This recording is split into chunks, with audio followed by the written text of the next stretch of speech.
Welcome, everyone, to the OGM podcast. I'm your host, Tina Olivero, and today we have a very special guest joining us, Iggy Domaglaski. I hope I didn't butcher that. Was that okay? You nailed it, Tina. Okay. He's the president and CEO of Wajax, and he's here to discuss the current landscape of the industrial job market in Canada, which is rapidly changing dramatically since the sustainable new energy revolution has emerged. So we're excited to dive into that conversation about the high demand for skilled trades. That's a huge topic with people these days, the labor shortages, and the expansion of vocational training programs. So, Iggy, thank you so much for taking the time to join us and for the conversation ahead. Well, thanks so much for having me, Tina. It is a pleasure to be on your show, and I look forward to digging in. So let's kind of start. Let's go back a little bit. And if you could start by telling our listeners a bit about your background, your vision for Wajax, and how that all came about. Sure. For myself, I actually didn't start out in the industrial equipment industry. I started out in the finance industry, and that was back in my days when I lived in Winnipeg, Manitoba. So I did that for 5 years out of university, and then a partner of mine and I teamed up, and we started to buy some smaller companies in Western Canada. And the largest company of those that we owned was a company called Tundra Process Solutions. I was there for about 13 years. I had the privilege of being the CEO of that company for about 6 years. And then in 2021, a company called Wajax came knocking on our door and said that they had been looking at us from afar and were interested in buying us. And I thought the timing was pretty good, and my partner was a little bit older than me, and so he was looking to do some other things in his life. So we ended up selling the company, and that's how I became a part of the Wajax family. And the previous CEO, my predecessor, his name's Mark, he called me up a couple months after the transaction was complete and said that he was retiring in about a year, and asked if I would be interested in being one of the candidates that would be considered to fill his role. I said that would be an absolute honor, and went through the whole process and ended up in the seat of CEO at Wajax, which was quite a big jump. The company Tundra that I was running was about a 150-person company based in Western Canada, and Wajax is really a national footprint. We're coast to coast from Vancouver Island to the tip of Newfoundland, about 120 branches and about 3,200 people, and is also publicly traded. So just a different set of stakeholders. But it's been a wonderful challenge and a wonderful adventure. And I've been here at Wajax for coming on 3 years, and it's just an incredible company. I mean, the company is older than Canada itself. It was founded in 1858, so it's 9 years older than the foundation of Canada. Okay. So it's a pretty cool legacy to build off of. And yet, you asked about the vision for the company, and our purpose statement is empowering people to build a better tomorrow. And I think that really resonates with our folks. For us, that means giving our people the power and the decision-making ability to run their business in a way that is good for not only the company, but for our customers, for our suppliers, for all the employees at the company, and for our communities, and for the country as a whole. We kind of feel that we're a small piece, but an important piece of the company, and the gear that we sell and service and get out into the field. I really feel like it kind of keeps our company, keeps the country moving, and that's something that our people are pretty proud of. Interesting. And overseeing 3,200 people, you said, and 120 branches. That is a huge undertaking, I'm sure. When you look at the sustainable developments that are occurring, and how everything is so changing so rapidly, as a significant player, how does that impact you? What do you see as, the job market for industrial workers in Canada? Well, I think sustainability is a really important piece of the business. And I also think sustainability means a lot of different things, and it means a lot of different things to a lot of different people. So maybe I'll just kind of tackle it from a few different angles. Sure. From the customer angle, when we think about sustainability, it's really helping our customers meet all of their goals and meet their sustainability goals, and make sure that they're operating their operations in a manner that's friendly for the planet and for their people.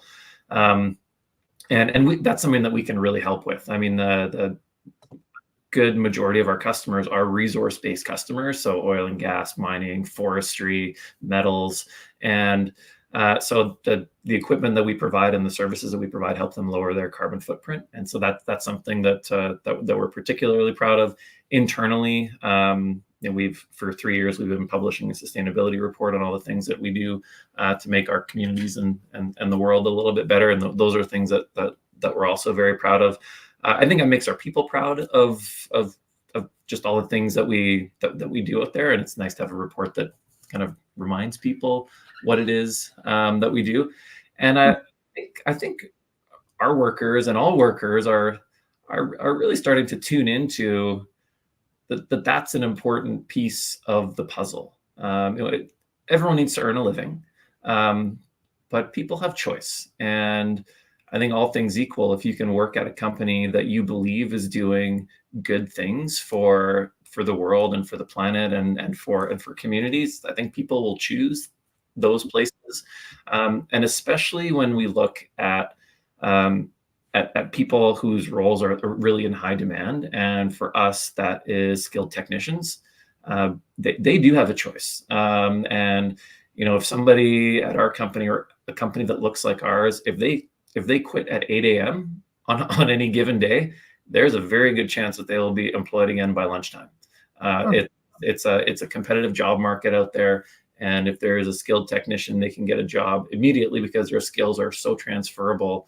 And it doesn't really take them time to ramp up. Like they get in there, they do their week of safety training and onboarding, and right away they're billable. And so because of that, their skills are so transferable and they're just so in demand.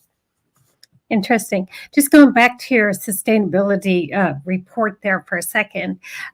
So can you give us a quick summary of that report in terms of what are the top sort of protocols for sustainable development according to your report? Sure.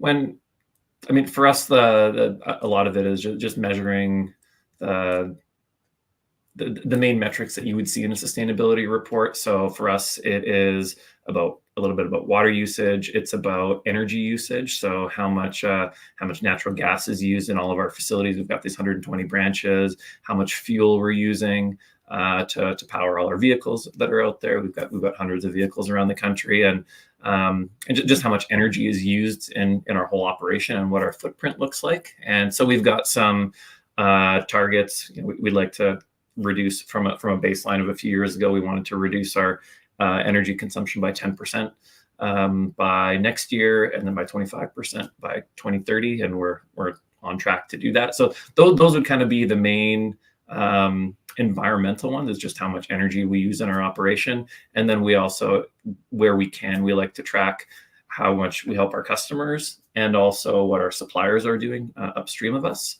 And then I would say the other kind of major area is just around people and community, and so kind of social wellness, health, mental health, and there's a whole bunch of ways that you can measure how much of an impact you're having on that. And so we publish all of those in that report. It's something that we're pretty proud of. I'll have to take a read of that one and attach it to this podcast as well. So is a part of your role empowering your clients to be sustainable as well? What are how do you support them in being sustainable? What are your offers? Sure. I can give you just a few examples of where we can help our customers do things a little bit better. So we have an entire division that really deals with electrification. So we have 14 motor shops across the country, which basically is a repair and servicing of electric motors. And that's anytime you're working on electric motors, you're helping customers not use natural gas or not use some other kind of fossil fuel power to power their facilities. We have a group that does wind power, so we'll send people up the wind towers to work on the gearboxes on windmills. We also have a pretty decent size offering of variable frequency drives. So if you think of all the I'll call it the work that gets done in the world, in all the factories in the world, most of it is done by electric motors. And those electric motors spin pumps and fans and conveyor belts and crushers. And a motor is designed in such a way that it's either off or on at 100%. And when it's on at 100%, it's using a lot of energy. And so we supply something called a variable frequency drive, which you can think of as a dimmer switch for these motors. And they allow the operation to run more efficiently and just save an incredible amount of power. So the customers, they save money, but there's also wherever the power comes from, which, in some places it's hydropower, but in places like Alberta, it's mostly natural gas power, where we're burning less natural gas to feed those motors. So those are some of the ways we offer a pretty large electric offering within our forklift business, our material handling business. So rather than burning propane or something else, we have a huge electric offering, and we have electric offerings in a number of our other categories that really help our customers just burn less fuel and use electricity a little bit more. Okay, interesting. So I'm in Newfoundland. I'm wondering what your perspective is on wind energy and hydrogen, and how that's going to play out with your all of your locations across country. So that's a great question. For us, I guess backing up, our country is growing fast. I mean, Canada just hit 40 million people. The way our population looks like it still looks like it's going to grow for some time. And I think we need all sources of energy. And so I think that wind and solar, nuclear, hydrogen, if it makes sense, like I think we need all of those. We need everything to power this country. And we're fortunate that we are blessed with a huge amount of natural resources that we can export as well to other countries. And so I think we kind of need it all. Specifically on wind, that's something that we believe, that's something that we work on. So we have a whole division that is, that's dedicated to servicing the wind industry, and that's an area that we plan to grow. For hydrogen, it's something that I'm not personally an expert on by any means, but I think if we can solve for producing hydrogen in an economical fashion, I think that would be incredible, both for local usage and for export. I think Canada would be primed to do that. But at the end of the day, the economics really have to be there. And there's been hydrogen's had a long history in this country, decades of really trying to get it off the ground, and it just hasn't really been able to do it. And I really hope that this time around it does happen, because I think there's a huge potential for it. Well, we're in a bit of a different position now with world energy demand, with Europe's energy crisis. The dynamics have changed, and also the technology and innovation has advanced for sure. Absolutely. So let's get back to what you were talking about in terms of industrial workers in Canada and the shifts that you've seen. So what are some of the key trends that you're observing when it comes to skilled trades, for example? Yeah, that is a good question too. And there's, some of the trends that we've been noticing, they've been there for a while. So they're not really new, but they're so impactful for our business and many other businesses. So I would say the first trend is just demographics. We are in the second half of the baby boomer retirement, and so every day there are more people retiring than are entering the workforce. And that's certainly true for the trades. And so that is a huge challenge for productivity. I mean, so I was running kind of really, really high level numbers, and just across all of Canada, not just trades, but all jobs, every month, roughly 10,000 people more retire than enter the workforce. Wow. It's a significant. It's a pretty big gap. And I'm not a statistician or a mathematician, but that was, my rough back of the napkin math. And, whether it's a little bit more than that or a little bit less than that, I don't think it really matters. I think the trend is that there's, although we have more people in the country, there's the number that are leaving the workforce and are entering the workforce. The workforce is dwindling a little bit. And so that that's a problem. And during all the crazy years of 2020, 21, 2022, there was a pretty big run up in the stock market. So you already had more people retiring, and there was a run up in the stock market, and so a lot of these technicians, I mean, they worked so hard during the crazy time. I mean, they were wearing masks to work. Some of them were wearing gloves to work. Like, it was, and working on heavy equipment, that is hard. And so those folks are in a worse work environment because of the stuff that they have to wear, and they saw their stock portfolios grow. So I think people that were, they thought they would retire at 65, but maybe they were 61, 62, 63, and thought, oh my gosh, I'm done with these masks. I'm done wearing gloves to work. My stock portfolio is looking pretty good. I'm pulling the pin early. And so you already had this trend of more people leaving the workforce, then a whole bunch more left because the working conditions were bad and they had the money to do it. And so there was just this another shortage of people. So that's those are two main trends that we've been seeing. And then other trends that have been around for a while is just I would call the narrative in the average Canadian household. And when I talk to people about this, most of them tend to agree that the narrative goes something like this from a parent to a kid. They say, when you're done high school, you should go to university, and then you can become a doctor or a lawyer or an engineer or something like that. And if that doesn't work out, if you fail at that or you can't do that, then go become a tradesperson, then go become an electrician or a mechanic, right? Like that's kind of the dialogue in this country. And so kids are just going into the first choice is to go in university because there's this belief that you will do better if you do that. And I don't think that that's actually true anymore. I don't. And so if you think about the average university grad, and I'll pick any of the kind of the university paths, like a lawyer, for example. You got to go to school for a while. You got to go to school for 6-7 years to be a lawyer. You need an undergrad degree, then a law degree, and so from the age of 18 to 25, you're basically accumulating debt, and you're getting an education, which is super valuable, but you end school at 25 with potentially $200,000 in debt, and then you start earning. Whereas if you look at a tradesperson, they can start working right away and do their school a couple months at a time throughout school. So when you get, say, an electrician to the same point at the age of 25, they've already been working for 7 years. And if they're smart and they were okay with a bit of travel and long hours, they could have potentially banked $200,000. If they're still living at home, keeping their lifestyle really cheap. So they're 25, they have $200,000. Maybe they own a house already. And then there's a lawyer who owes $200,000.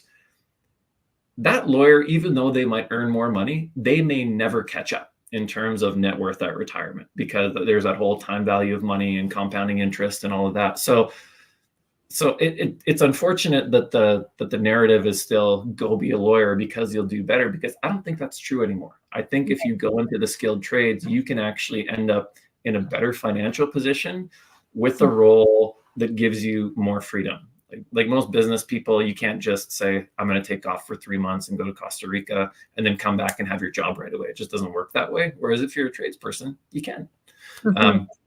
So those are some of the themes that we've seen. I think newer trends, there's AI, and there's been AI since the 1980s in different versions, but that is still another trend where parents are telling their kids, go to school for computers and AI rather than going into the trades. So if you look at all of those themes, right, the demographics, so more people leaving the workforce, more left a few years ago because they had the money and the working conditions were bad. The narrative in households to go be a lawyer, engineer, or whatever, and the narrative around go into AI, all of that together really makes it that there's less tradespeople available. And so that is the challenge that our company and any other company that hires skilled trades really has. It's particularly acute for heavy-duty mechanics. And in our business, we have some very specialty trades. So for example, we have these 14 motor rewind shops across the country, and we employ motor winders. And so it's a very skilled trade. It's a delicate trade. There's only one school in the country that graduates these people, and there's less and less of them. I don't want to say it's a dying trade, but it's certainly a shrinking trade. And so how do we continue to attract the best people into our company and have them stay? And that is one of our biggest challenges. And that is why our strategic priorities, our number one strategic priority is to continue to build a people first company so that we can attract and retain these really in high demand workers. Mm-hmm. One of the interesting solutions I saw, I lived in Abu Dhabi for a while, and it was interesting to me what they did. Their mentorship programs was they would mentor someone from like grade 7 upward. That one mentor would stick with that person until they went into, adulthood and chose their career. And that person would have, would be in the industry, in the energy industry, and they would have, input and influence and, integration with that person. And I always thought to myself, imagine if we did that with the skilled trades force, and we actually had trades mentors across the country, because people, to me, what's missing is a big gap in information about what is actually available for people in the trade skills area. I did an education degree. The best part about my education degree was the course I took in small gas engines. I thought that was the most fascinating thing. It was the coolest thing. I never would have come across it. It just happened to be an elective that I could have taken. And that's, a big part of what I feel is missing, is that a lot of kids really don't know what the options are in the trades area. And, consequently, like the whole industrial innovation technology and sphere is this massive market of opportunity that you can find your self-expression and you can find your passions within that so easily, because it's so broad and there's so much to do and so much to look into. So I don't know, that's just my thoughts for the day. Yeah, I couldn't agree more. I think there's so many interesting career paths, and when maybe when people think of a trade, like an electrician or a mechanic, they think, okay, well, I'm just gonna work on an engine for the rest of my life, and I don't want to do that. But there's so many different paths that you can take once you're in it, and and one of some of the feedback that we get from technicians over time is that it's not an easy job, right? Like you're working hard, you're working with your hands and your body, and as you get older, maybe you want to do a little bit less of that. And in pretty much every company, there is opportunity to change your role over time, to use those really great technical skills that you've learned, maybe more in customer service or sales capacity or support capacity, or moving up into a leadership capacity. And most companies have those opportunities. I think one of the neat opportunities at Wajax that our technicians have is we've got so many different business lines. So if we have a mechanic that's working on an excavator, they can change careers and work on forklifts, which is a completely different trade, or they can move into our industrial parts and service business, which is totally different. And we've got branches coast to coast. So if we have someone that's living in Alberta, for example, but they're from Newfoundland and they want to go back home, we can sort that out for them, and they don't have to lose any of their tenure or their benefits. I think we've got a pretty neat offering for our technicians in terms of variety of things to do and available locations to work in. Mm-hmm. See, I think that is so important and so smart, because people intrinsically want to learn and to grow and evolve and be interested and engaged. And if you're doing that same rote job over and over again, that's when people exit stage left. But if they have challenges and they have new learning experiences and they're always growing and learning, to me, that's fundamental to what it is to be human. So building that into the architecture of your company is very smart. I definitely think that's a winning formula for sure. Okay, let's see. We also talked about the trades that are in the highest demand right now. What are the trades in highest demand, and what are the factors that are driving that? Yeah, I think there's I mean, I think really all trades are in pretty high demand. Anything that requires you to work with your hands and get on your hands and knees and get under something, those trades are hard to find. For us at our company, Wajax specifically, we do hire heavy duty mechanics, and there are different versions of that. There's kind of the truck and transport guys. There's the heavy duty mechanics, but that class of mechanic, Yeah. those are in they're in short supply and they're hard to find. And then, as I mentioned, these motor winders, that's a very specific trade. Really, not that many of them out there. Even once they're educated, they're really not, super competent until they've got 5 years of work experience. So it's a long road to get them really, really great at what they do. And because of that, we have some pretty solid mentorship programs within our company once we get them in the door. But I would say for us, those are the trickiest ones. Right. There's lots of other ones, but in our particular company, we wouldn't hire too many, as an example, plumbers or electricians or welders. We've got a few of them, but those would not be the major categories that we would hire for. Got it. So is it possible for you to go outside of Canada to look for motor winders or heavy duty mechanics, say in other industrial advanced regions, Europe, that kind of thing? Yeah, we actually do have a program that does that. I think because of just this, it's hard to find great talent. I mean, there's a ton of great talent available in Canada, but as mentioned, there's a lot of factors that are working to make the number of these people specifically really in high demand, and not that many of them. Right. So we have recruited out of Europe. We have recruited out of Africa. And those would be the main places that we would go. We target Africa because there's a number of French-speaking countries there, and in our company, about a third of our 3,200 people live and work in the province of Quebec, and so that it's mandatory that you speak French there.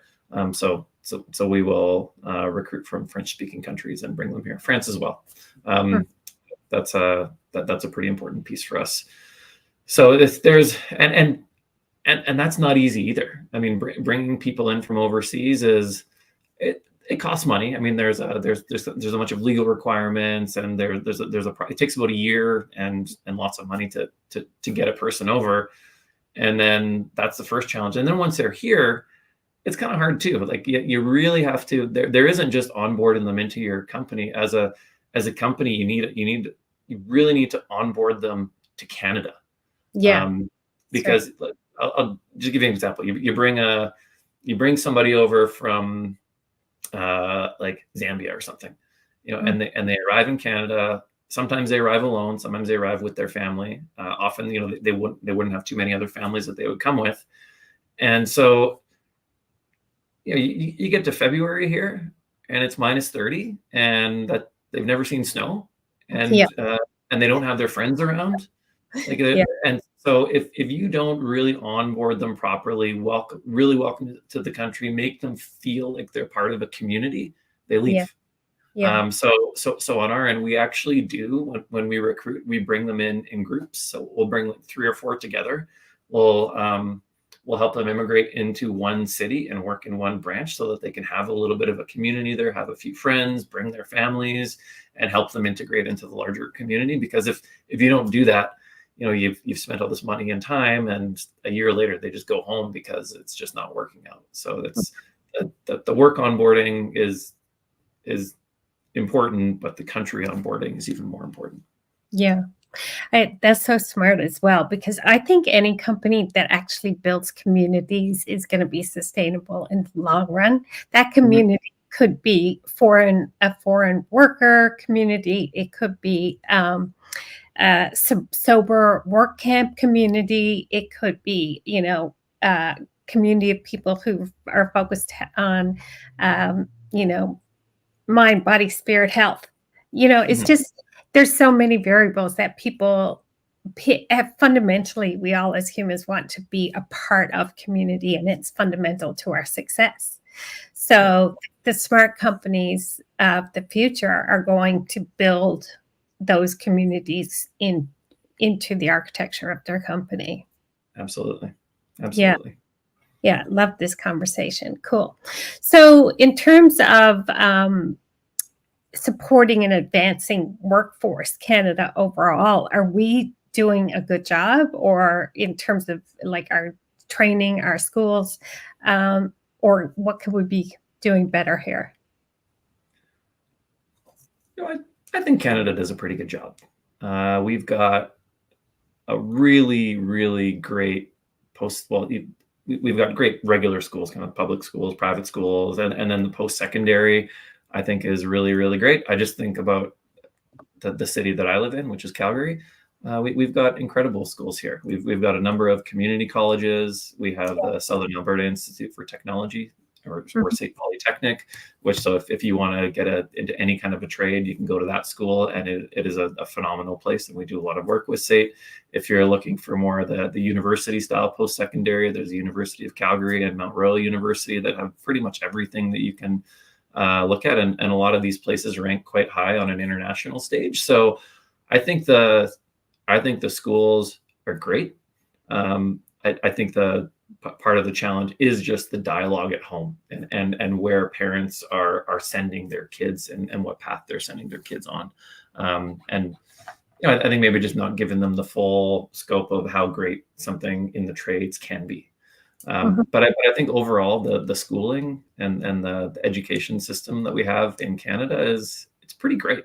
I think we're pretty lucky. Can it be better? Can you poke holes in it? Of course. But overall, I think our country do a pretty good job.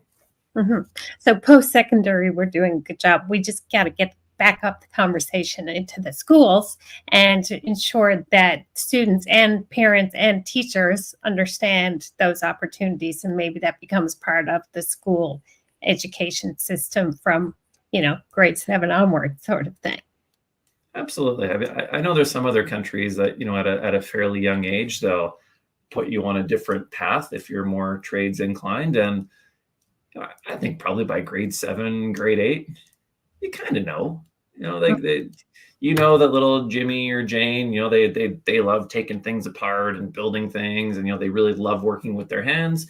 And then you got some other kids over here that when they get a little bit of oil on their hands, they hate it, and they would prefer to have their nose in a math textbook or reading literature, right? Like, so you kind of I think you have a good indication of the way a kid would go by that age, and if we had a little bit better paths, dedicated paths for those folks, I think that could be a little bit helpful. I do know that does exist in some areas, but it's probably not as widespread as it could be.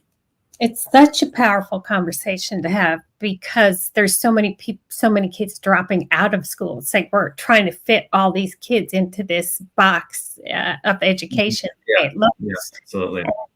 And we don't have a system, set up that is going to allow someone to succeed as an artist, or, a tradesperson, a mechanic. And, a lot of parents are taking their kids out of school as a result of that. And a lot of kids are leaving school as a result of it, because they don't find themselves within that institution. I love this conversation. My background is in education. I have never taught as a teacher for this reason, because I felt that the system itself was not catering to all the people and all the needs and all of the trades and things out there that really need to come to fruition. And I think this is an important conversation for our educators, for sure. Yeah. So beautiful. Love it. So before we wrap it up, is there anything else, Iggy, that you'd like to share to our listeners about Wajax, the job market, your own experiences or insights before we clue up? Well, I think we could probably cover a lot of different things. I think there's companies like ours and others that really thinking about how you take care of your people, I think, is pretty important. Just from the table stakes, you got to make sure you're paying them reasonably well. And I know at our company we've got a fairly sophisticated HR group that will, they know what's going on in the local markets in terms of pay and compensation. And I think one of the battles too is is helping your own people understand what the total compensation package is. And I've seen it, and I'm sure many of the listeners have seen it too, where you have someone in your company and they get offered $2 an hour more, which is called, $4,000 a year more to go across the street to a different company, which is, that's a very meaningful amount of money and a reasonable reason to move.